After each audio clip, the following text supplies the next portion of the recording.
Hi, I'm Eric Siegel with ericstrains.com, and today I've got a good one. This is a review that I've been looking forward to for a while. We're going to take a look at the new 3-rail O-scale Norfolk & Western Pocahontas passenger set from Lionel. Alright, so this is a set that I've been waiting on for quite a while. Lionel offered the Pocahontas set that you see here that is led by the famous 611 J-Class engine, as well as a standalone J-Class engine number 612 in their 2012 Volume 2 catalog. Now, if you ordered the standalone number 612, there was no problem. It shipped very quickly. But if you're like me and you ordered the set, it took almost 3 years for the set to arrive. So they cataloged this set in 2012, and it just arrived now in 2015. Now, from what I've heard, the delay was due to the fact that the process needed to manufacture the extruded aluminum passenger cars in this set is very complicated, and Lionel simply had to wait a while to finally get them made at the factory over in China. But the delay was worth it because the cars are gorgeous and they really make the set something special. So what I'm going to do is back up a little bit and go over some of the history of the J-Class engines, the 611, and the Pocahontas train, and then after that we'll come back to Lionel's rendition. Okay, so the J-Class steam engines were a class of 484 locomotives built and operated by the Norfolk & Western between 1941 and 1950. Most Class 1 railroads didn't go around building their own engines, but that was something that the N&W is known for. They actually built these engines in their own shops, which was pretty cool. There were 14 J-Class engines built between 1941 and 1950. The J's were built in 3 batches. Numbers 600 through 604 were built between 1941 and 1942. The second batch, consisting of numbers 605 through 610, were built around 1943. And then the final batch, consisting of numbers 611 through 613, of which the 611 that you see here was obviously part of, were built in 1950. As you can see, the J's had this really cool shrouding on them that gave them a very streamlined look. Some of the J's were initially built with the shrouding on, and then some were retrofitted with the shrouding after they were built. So, because of their gorgeous appearance and fantastic performance, the J's were the pride of the N&W, and so they were used to pull the best passenger trains, including the Powhatan Arrow, the Cavalier, and the Pocahontas, of course, and they were also used to pull joint venture passenger trains such as the Tennessean, the Birmingham Special, and the Pelican. The J's were fantastic performers. They were not only incredibly reliable, but they were also very fast. In one test, a J pulled 10 passenger cars at 110 miles per hour. So between their great looks, power, and reliability, the J's were truly some of the most famous engines of the steam era. Now, the Pocahontas train, which this set is modeled after, ran between Norfolk, Virginia and Cincinnati, Ohio. It began service in 1926 and ran all the way up until 1971, so it certainly had a very long run. Unfortunately, by the mid-1950s, as we all know, steam was on the way out and diesel was taking over. The N&W was unique in that they were rather slow to adopt diesel power, and they continued to build and use steam engines longer than just about any other Class 1 railroad. But eventually they did transition to diesel, so the J's ran their last revenue service trains in 1959. So, after the J's were retired, they were all scrapped except for one, number 611. 611 was saved and put into storage in 1960 for about 20 years. Finally, in the 1980s, 611 was restored and began running passenger excursion trains. After a couple of nasty derailments, however, the program was ended in late 1994, and 611 was once again put into storage. So that brings us up to 2011 when Norfolk Southern decided to bring back their steam program under the name 21st Century Steam. The revival of the steam program led to the formation of the Fire Up 611 Committee with the goal of restoring 611 to working order again. The restoration work has been ongoing, and on March 31st of this year, 2015, 611 was fired up for the first time since 1994 for a test firing. Now, as of the date of the making of this video, which is mid-April 2015, the Fire Up 611 Committee has announced that 611, the Spirit of Roanoke, is now finished and ready for excursion service.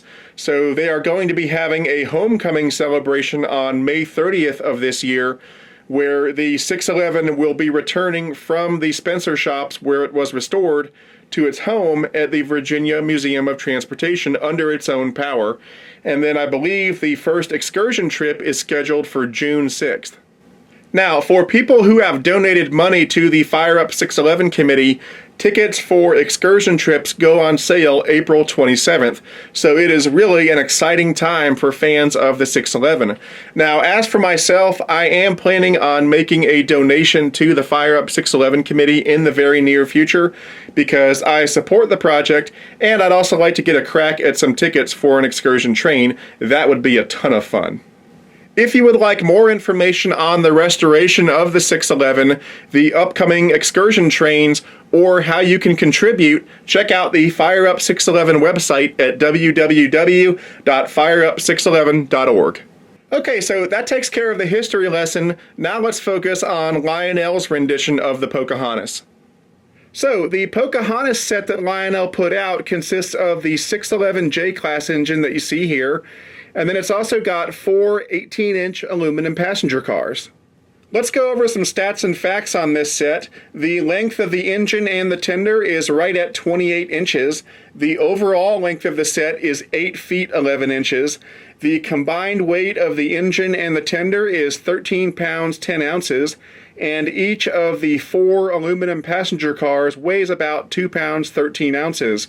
The engine has 3 pounds 5 ounces of pulling power, which is excellent, and the minimum required curve for both the engine and the passenger cars is 0.54. On the inside, the engine is powered by one large flywheel motor, and it's also got a fan-driven smoke unit for the smokestack. And then back in the tender, you'll find the electronics packages for legacy control as well as legacy rail sounds. Of course, there are 3 ways to operate this engine. The preferred method is to use Lionel's Legacy Command System, as that will give you access to all of the engine's advanced features. But you can also run the engine with Lionel's classic TMCC command system, or you can run the engine conventionally with just a transformer and some track. The Pocahontas set is loaded with great details and features, so first let's take a look at the engine, and then after that we'll take a look at the 4 passenger cars. Let's start things off by taking a look at the pilot area. It's very sleek and modern looking, so there's not a whole lot of detail to be seen, but there are some nice features. We've got the beginnings of the handrails that run down either side of the boiler. There are some nice steps in here and on the other side as well. There's a coupler cut bar here, separately applied, and we've got some nice cast-in steps down here. On the front of the pilot, there's this plate, and it swings out like this. And then there's a dummy scale coupler that swings out like that.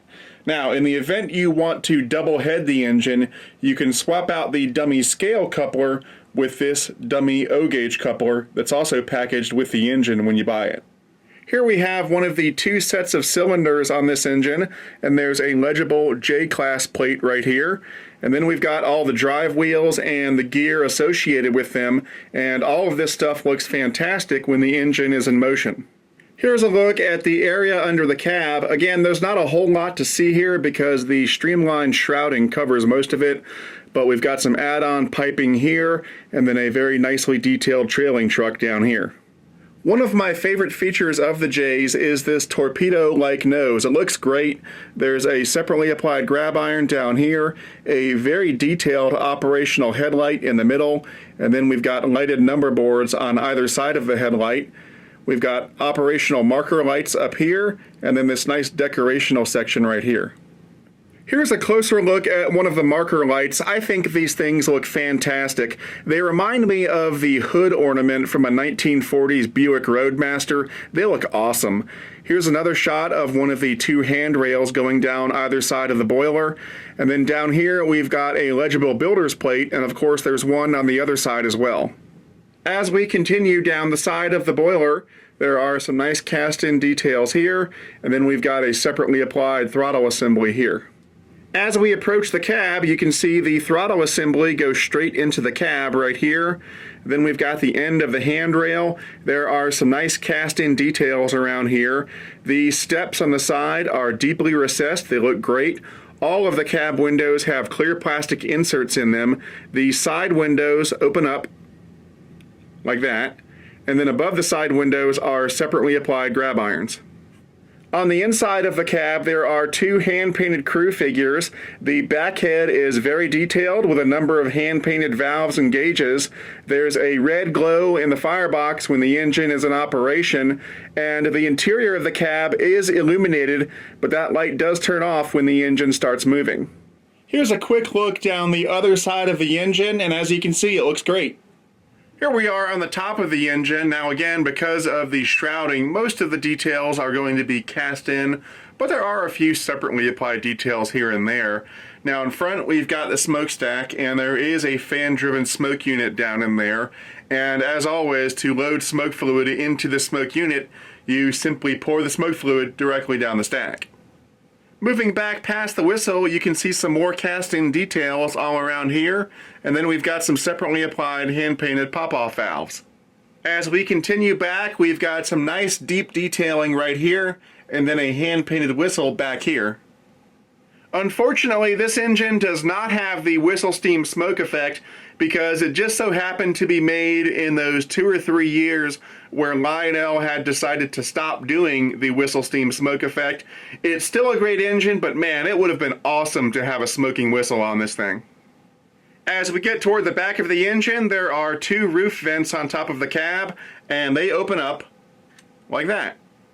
If we check out the back of the engine, you can see the drawbar down here, and sitting on top is the infrared sensor that allows the electronics in the engine to communicate with the electronics in the tender.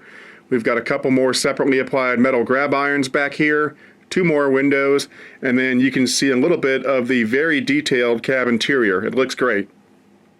Here's a look at the gap between the engine and the tender. It's not bad for O-scale. They did not put a drop plate on the tender, but if you made one yourself, you'd be good to go. And that reminds me, I've got a friend who makes his own drop plates. I'll have to do a video on that sometime. Here's a look at the underside of the engine. From this angle, we can see the little brass bell. There it is. There are 3 pickup rollers, 1, 2, 3. There are 2 traction tires on the last set of drivers, and then under the cab area there are 3 switches. Right here is the smoke unit on-off switch, and then on the other side we've got the Odyssey speed control switch and the run program switch. Alright, that's it for the engine. Now let's take a look at the tender. Starting down below, we've got some great looking truck side frames. There's a nice cast-in step here, and there's one on the other side as well. There's some nice rivet detail here, but for the most part the sides are smooth. It's all part of that streamline effect. And then of course across the middle we've got the beautiful Norfolk and Western striping. If we take a look at the front of the tender, we see that most of the detailing is cast in, but that's pretty normal. We do have a couple of separately applied grab irons on the corners.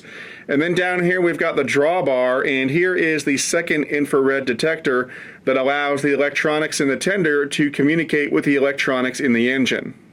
Here's a look at the back of the tender. We've got lots of separately applied grab irons, a metal ladder, an operational backup light, lots of legible print, and then down here we've got an electrocoupler that can be thrown from the Legacy or TMCC remote. Here's a look at the top of the tender. There's a real coal load up here. There's a nice metal ladder right there, and then this hatch lifts up to reveal the master volume control for the engine. Here's a look at the underside of the tender. There are 2 pickup rollers, 1 per truck. Right here, we've got the infrared sensor for the Lionel LCS sensor track.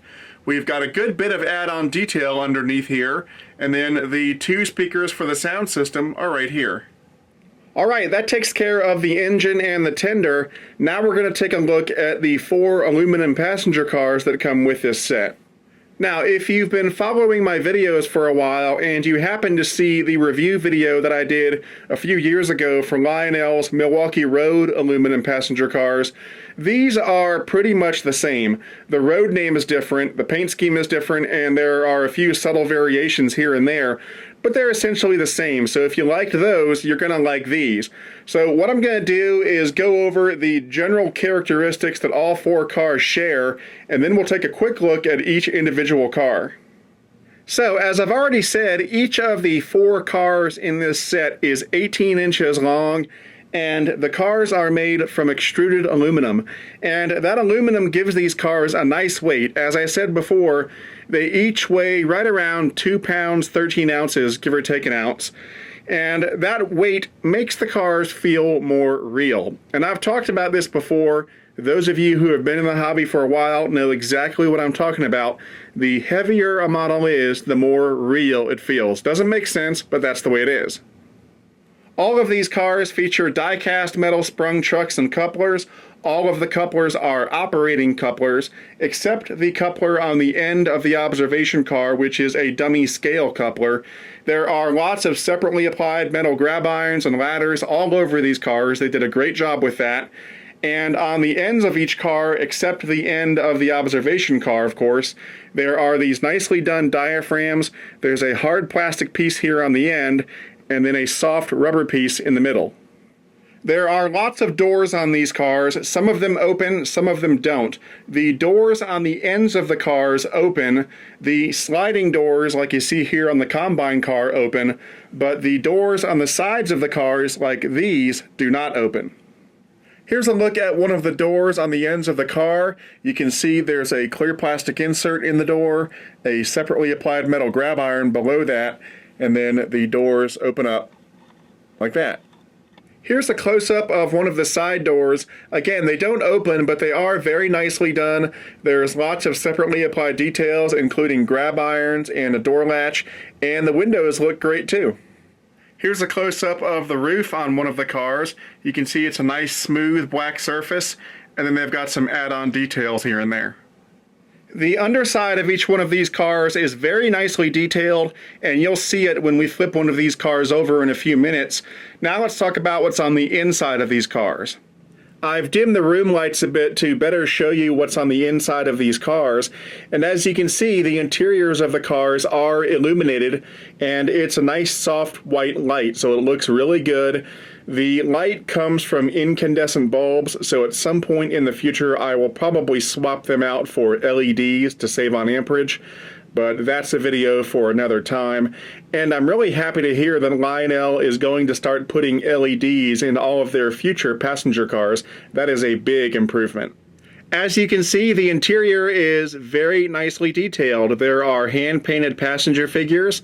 There are colored seats. In the bathrooms, you'll find sinks and toilets. In the observation car, you'll find couches and all sorts of tables and so forth.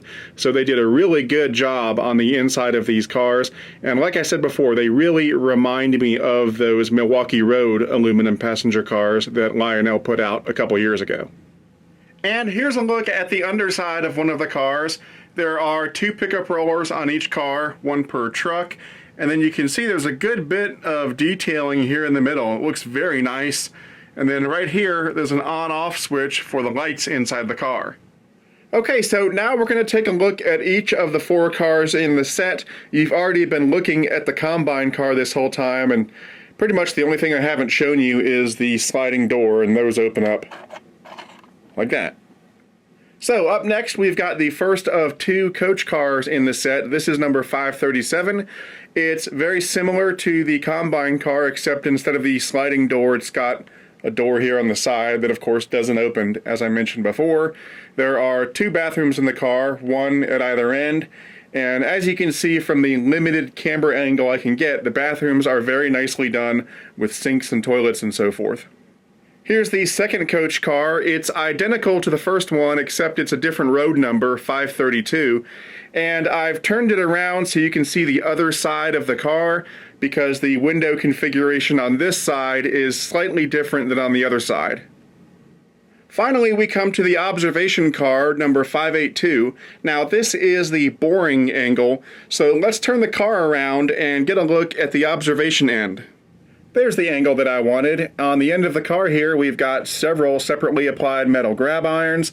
There's the dummy scale coupler I mentioned earlier. And then on the tail of the car, we've got the Pocahontas logo. It looks great. The roof of the observation car differs from the roofs of the other cars in a couple ways. First of all, there are these tail lights down at the end, and then up here in the middle, there's what I presume to be an antenna that runs almost the entire length of the car. The last thing I want to show you with these passenger cars is the observation car with the power on. You can see the white light up here, and there's also a white light behind the Pocahontas drumhead. Now, this red marker light and the one on the other side do not have their own lights on the inside. They do pick up a little bit of light from the interior lights down here, but it's not much. Now, I intend to correct this on my car. When I convert this car to LED operation, I will run a couple of small LEDs up into these red marker lights, but from the factory, they don't have their own lights. Finally, I want to talk real quick about the interior of the observation car. In one word, it is excellent. There are hand-painted passengers all over the place. There are armrests on the chairs. There's a blue couch back here. Further on down, there are an assortment of chairs and tables. It is fantastic. Okay, the last thing we're going to do before we start this thing up is BFIMO, best feature in my opinion. Well, this is an easy pick this time around. It took Lionel 3 years to get these aluminum passenger cars made, so there's no way I'm not going to say they are the best feature. They absolutely are. They're gorgeous. They were worth the wait, and so best feature in my opinion is these gorgeous aluminum passenger cars. Okay, let's go ahead and start the engine up. This is the dispatcher. Do you copy? Copy that. I read you, dispatcher. Over. Very good. Start up and hold. Yes, sir. Start up and stand by. Out.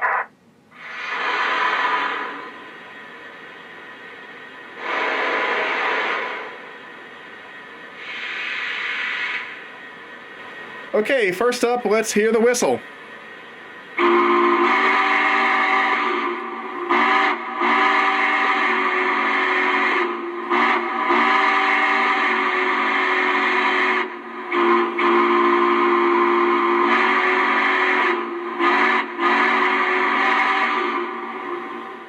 And now here's the bell.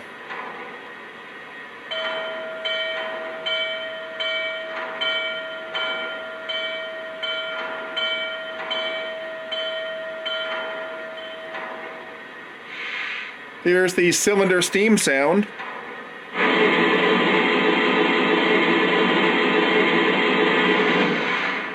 And here's the sound of water being added to the tender.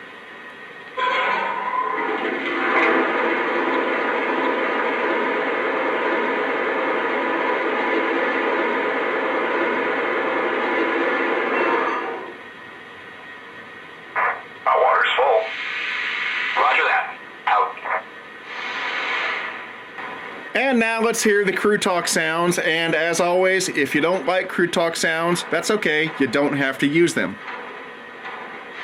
Dispatcher here, stand by, over. Yes, sir, we're waiting. Out. This is the dispatcher, you're clear to pull, over. Very good, I got the green. Out. Dispatcher, arrived and in position. Over. Acknowledged. Welcome back. Out. Dispatcher, is it clear to the crossing? Over. That's affirmative. Clear ahead. Over. Copy that. All clear ahead. Out. Dispatcher here. All clear inbound. Over. Acknowledged. Clear block. Out. This is the dispatcher. Come to a full stop. Over. Right. Okay, let's go ahead and roll it out.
Okay, that about wraps it up for this review. This is a beautiful set, and even though it took Lionel 3 years to get the set made, I think it was worth it because those aluminum passenger cars are really something special.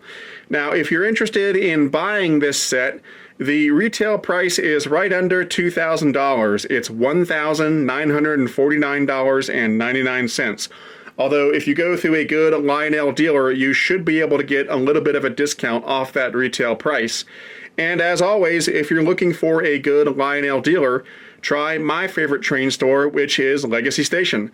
You can find them on the web at www.legacystation.com or give them a call at 770-339-7780. Anyway, that's it for now. I'm Eric Siegel, and I'll see you next time. To discuss this model or any other O-Gauge trains and to meet other O-Gauge modelers, check out the O-Gauge Railroading Magazine online forum at ogrforum.ogaugerr.com.